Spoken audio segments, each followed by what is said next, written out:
शुक्लांबरधरं विष्णुं शशिवर्णं चतुर्भुजं प्रसन्नवदनं ध्यायेत् सर्वविघ्नोपशान्तये। अगजानन आनन पद्मार्कं गजाननमहर्निशम् अनेकदन्तं भक्तानां एकदन्तमुपास्महे एकदन्तमुपास्महे। పిల్లలు, నా పేరు భారతి మాదిరాజు. నేను మీకు వరుసకి అమ్మమ్మని అవుతాను. నేను ఇప్పుడు మీకోసం ఒక శ్లోకము, ఒక పద్యము, దాని తాత్పర్యము మరియు ఒక నీతి కథ చెప్పబోతున్నాను. నేను ముందుగా ఈ శుక్లాంబరధరం శ్లోకం ఎందుకు చెప్పానంటే, మనం ఏ పని చేసినా కూడా ఫస్ట్ వినాయకుడిని కనుక ప్రార్థించినట్టయితే మనం చేసే పని ఆయనకి విఘ్నాలు కలగకుండా, విఘ్నాలంటే ఏ ఆటంకాలు రాకుండా కూడా సక్సెస్ఫుల్గా నడిపిస్తాడనమాట. అందుకని చెప్పానమాట. సరే, ఇప్పుడు ఫస్ట్ శ్లోకం పద్యం చెప్తాను.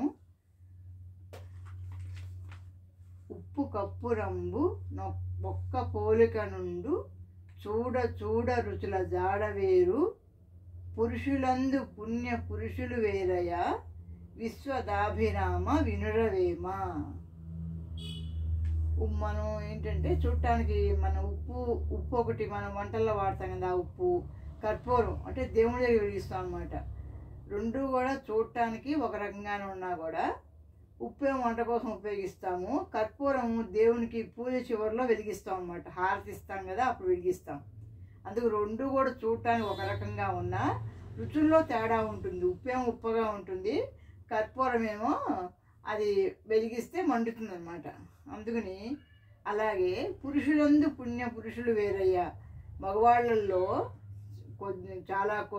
కొంతమంది మాత్రమే మంచి పురుషులు ఉంటారన్నమాట. మగవాళ్ళు అంటే జెంట్స్ అనమాట. విశ్వదాభిరామ వినురవేమ అంటే ఈయన వేమన గారు, యోగి వేమన గారు అనమాట. ఈయన పేరు వేమన గారు. ఈయన శత రాశారన్నమాట పద్యాలు. అందులో కూడా 4 లైన్లు ఉంటాయి ప్రతిదానికి కూడా. చివరి 4వ లైను విశ్వదాభిరామ వినురవేమ అని ఉంటుంది. శతక పద్యాలు రాశారు. శతకం అంటే 100 పద్యాలు అనమాట. ప్రతిదానికి కూడా చివరి 4వ లైను విశ్వదాభిరామ వినురవేమ అని ఉంటుంది. అది అందుకని వీటిని వేమన శతకము అంటారు. అదే విషయం. తర్వాత సరే, ఇంకా ఒక నీతి కథ. ఒక అడవిలో ఒక చెట్టు ఉంది, పెద్ద చెట్టు ఉంది. ఆ చెట్టు మీద కాకి గూడు కట్టుకుందనమాట. కాకి గూడు ఎలా కట్టుకుంటుంది? పుల్లలు తీసుకొచ్చి, తన ముక్కుతో చిన్న చిన్న పుల్లలు తీసుకొచ్చి రౌండ్గా కట్టుకుంటుంది అనమాట. అది అందులో ఉంటుంది, చెట్టు పైన ఉంటుంది అన్నమాట. చెట్టు పైన జాయింట్ ఉంటుంది చెట్టుకి, దాంట్లో పెట్టుకుంటుంది. చెట్టు కింద తొర్ర అంటారు. తొర్ర అంటే గ్యాప్ అనమాట.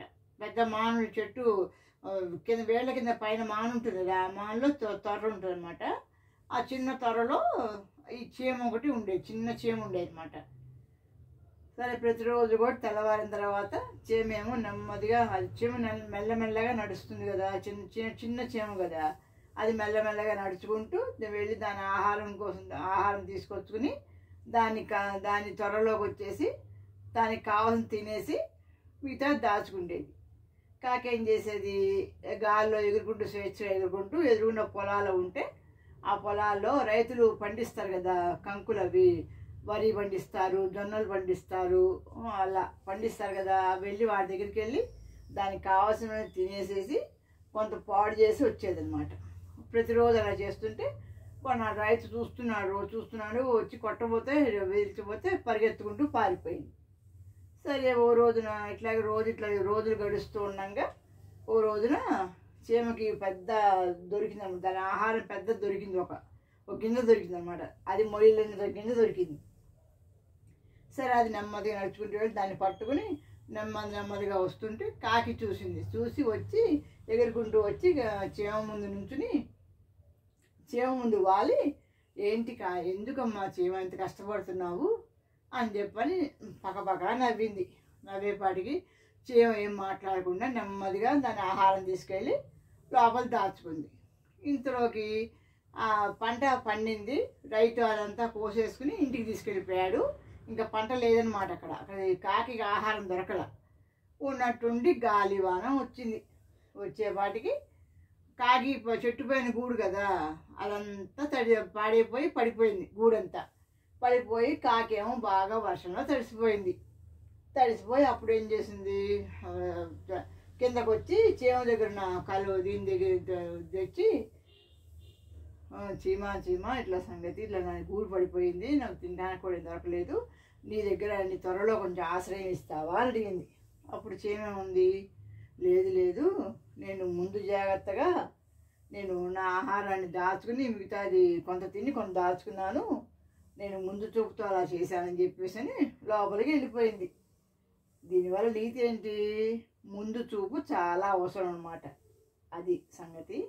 సరే, మీకు గనక ఈ కథ నచ్చినట్లయితే చప్పట్లు కొట్టండి. Bharati Madiraju channel, YouTube channel, అది లైక్ చేయండి, షేర్ చేయండి, సబ్స్క్రైబ్ చేయండి. ఇది విన్నందుకు మీకు ధన్యవాదాలు.